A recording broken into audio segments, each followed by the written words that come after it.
conventional aspect of opening sequences are settings and locations that reflect the genre the producers are aiming to signify through the form of establishing shots. It was essential for me to research and replicate numerous examples of conventions within my chosen hybridized horror and psychological thriller genres. As the first scene focuses on a typical horror antagonist, thus being more reflective of the horror genre, I've used conventional aspects of an isolated location alongside low-key lighting. I presented the clown antagonist within the woodland scene with a shallow depth of field, which correlates to Hush, an independent psychological thriller film with a similar setting. Hush's woodland location helps to present the leading protagonist in a vulnerable manner, a conventional aspect of horror films. The darkness and depth of the forest allows the audience to reflect upon the protagonist's isolation. Similarly, my woodland opening sequence represents the manipulative hallucinations on the leading protagonist. The clown, being alone within the first scene, could represent the isolated protagonist's insanity, a conventional aspect of the psychological thriller genre. Furthermore, The Loved Ones, an independent horror thriller, although not establishing a woodland mise-en-scene, explores the location of an abandoned town with low-key lighting. The low-key lighting is a genre signifier as it limits the audience's viewing from aspects occurring within the narrative. I replicated low-key lighting within my opening sequence in order to conform to these conventions. The Strangers, a horror suggested by my target audiences within my initial research questionnaire, is comparable to my opening sequence as it bases its events around a home-like setting. I think the house mise-en-scene is conventional whilst also corresponding with my target audience's demographic and psychographic groups.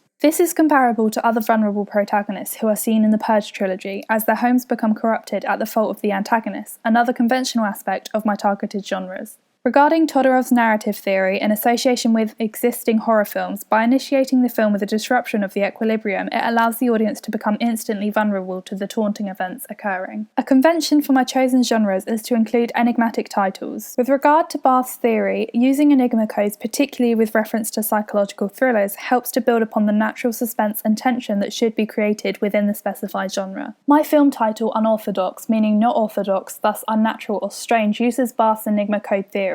It makes the audience wonder which part of the narrative is going to be unorthodox. This is conventional to other existing psychological thrillers and horrors such as Psycho, Hush, Scream and Seven, where the short abrupt titles help to connote the release of tension through the form of a climactic jump scare. Unorthodox, therefore, is an enigmatic title conventional to these aspects. There are, however, other critically acclaimed films existing within my targeted genres that use longer titles with effect. Examples of these include The Girl with the Dragon Tattoo, Donnie Darko and Gone Girl. The apparent nature of these films' titles appear to be a focus on a person or figure that the audience can assume the film is about. In this way, my film title differs to these conventions. Correspondingly, my opening sequence font is unconventional when compared to lettering used in films like Annabelle, where the title is written in thin calligraphy with capital letters. Annabelle also features a red font colour that numerous audience members would typically associate with a horror film due to the colour's conventional connotations.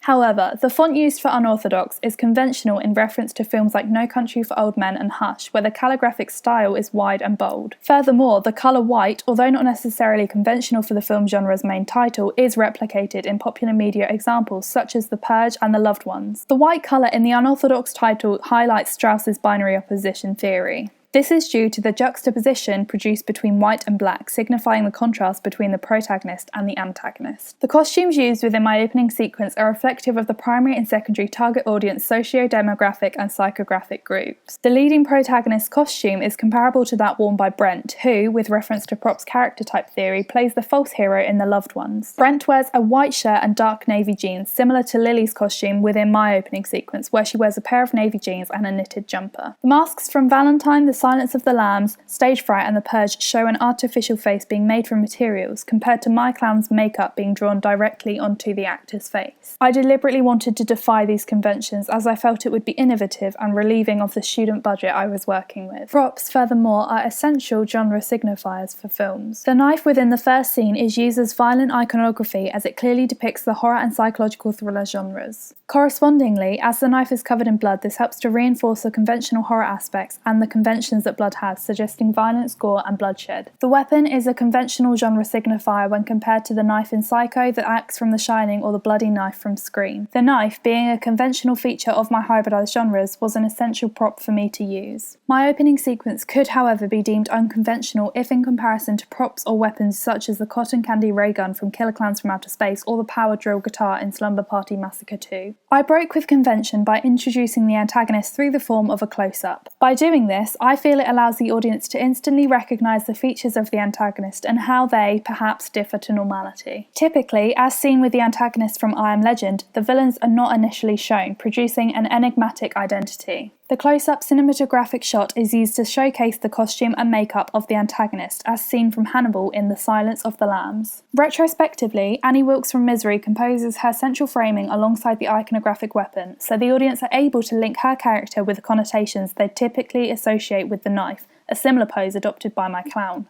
I felt it was an essential connection to be made within the narrative as it reflects the antagonist's dangerous and psychotic nature. Point of view shots help to reinforce Blumler and Katz's theory as the audience become passive to the perspectives of the protagonist, producing a natural defence. Lily's hands tied together, shown from her perspective, is conventional to Hush, where the audience view numerous elements of the plot as though they were the leading protagonist, Maddie. The frequent flash transitions and blackouts I used for the clown's appearance within the first scene were inspired by the editing of the fight scene within Gone Girl. To reinforce the repetitive strobe effects, thus enhancing the idea, I produced a repetition of water droplets and diegetic shimmers.